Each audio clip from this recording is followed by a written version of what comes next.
Have you noticed anything similar to that? I mean, that's a pretty big move. And in the past, gold's been leaving in the past near term, 2 months, 3 months, whatever. This year, maybe. We have seen gold leave Bitcoin in the dust and go to new highs. Looks like it'll do 4,000 easily, right? Do you think Bitcoin eventually catches some of the same money, the same bid? Yeah, I think Bitcoin earlier this year may have been struggling with some of the deleveraging that was happening for institutional investors. Just selling what they could. Yeah, selling what they could, and I think that suppressed Bitcoin, especially over weekends. But now that deleveraging is done, I think that Bitcoin is going to catch up to gold, and Bitcoin's old high was over 110,000. So I think there is a lot of room to catch up as a sort of non-dollar asset.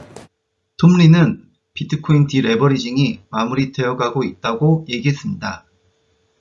톰 리가 얘기한 디레버리지 청산의 의미와 청산되었을 경우 주가에 어떤 영향을 미치는지 함께 알아보겠습니다. 디레버리지는 레버리지의 반대 개념으로 빚을 줄이거나 상환하는 과정입니다. 경기가 침체되거나 자산 가치가 하락할 때 투자자, 개인 또는 기관은 부채 부담을 줄이기 위해 자산을 매각하거나 빚을 갚으며 부채 비율을 낮추는 과정입니다. 이 과정에서 자산 가격이 추가로 하락하고 시장 유동성이 위축되는 부정적 효과가 나타날 수 있습니다. 디레버리지 국면에서 S&P 500 지수는 큰 폭으로 하락하는 경향이 있습니다. 아래 주요 디레버리지 시기와 S&P 500 지수 변동 내역입니다. 2000년에서 2002년 닷컴 버블 붕괴 때 IT주 중심의 대규모 디레버리징이 발생하였습니다. 2000년 고점 약 1527에서 2002년 저점 약 777, 약 50%가 하락하였습니다. 2007년에서 2009년 글로벌 금융위기 때 부동산 및 신용시장 붕괴로 대규모 레버리지 청산이 되었습니다. 2007년 고점 약 1567에서 2009년 저점 약 677, 약 57%가 하락하였습니다. 2020년 코로나19 팬데믹입니다. 팬데믹 확산에 따른 급격한 위험자산 회피와 디레버리징이 발생하였습니다.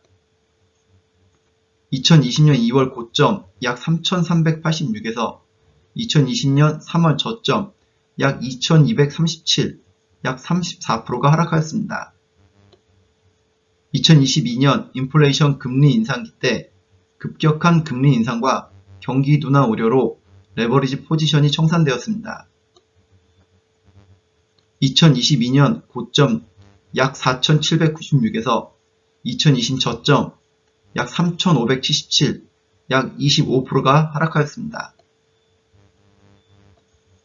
그리고 최근 2024년에서 2025년 최근 디레버리징이 발생하고 있습니다.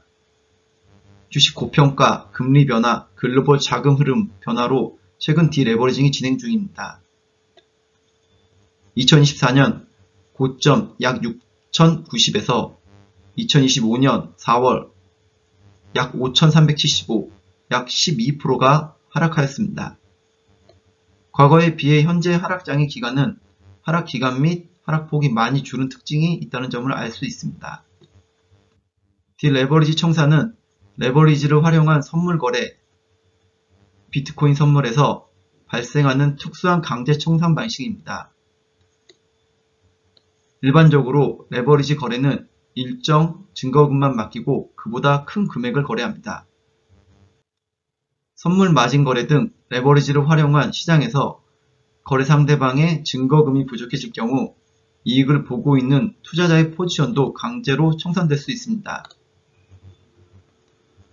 그런데 시장 변동성이 너무 커서 강제 청산만으로도 손실을 모두 감당하지 못하고 거래소의 보험 기금까지 소진될 경우 거래소는 추가 디레버리지 청산을 실행합니다.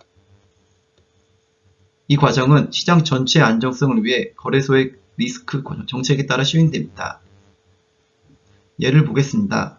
선물 가격이 상승하고 있는 상황에서 롱 포지션을 잡은 A는 이익을 보고 있고 숏 포지션을 잡은 B는 큰 손실을 보아 증거금을 모두 소진된 상황에서 거래소는 손실을 감당할 수 없는 계약을 정리하기 위해 A의 포지션도 강제로 청산하는 것을 디레버리지 청산이라고 합니다.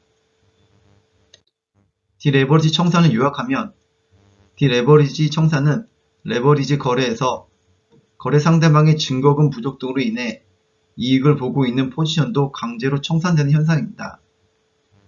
이는 거래소의 리스크 관리, 시장 유동성 부족, 급격한 가격 변동 등 다양한 요인에 의해 발생할 수 있습니다.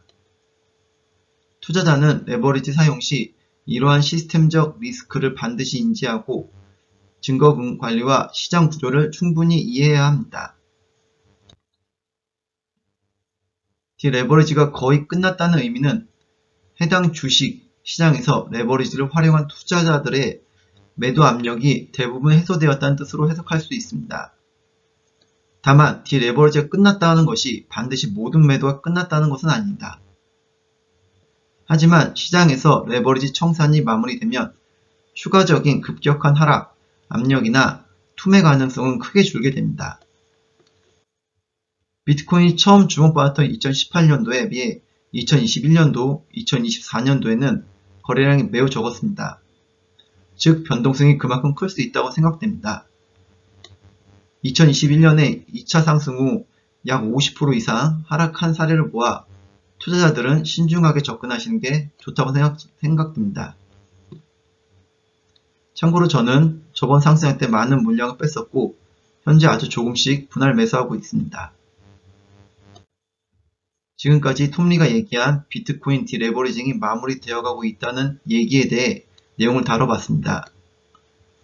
미중 관세 긴장이 조금씩 변화를 보이고 있는 시점에서 비트코인은 어떻게 변할지 함께 확인하고 대응하면 좋겠습니다. 감사합니다.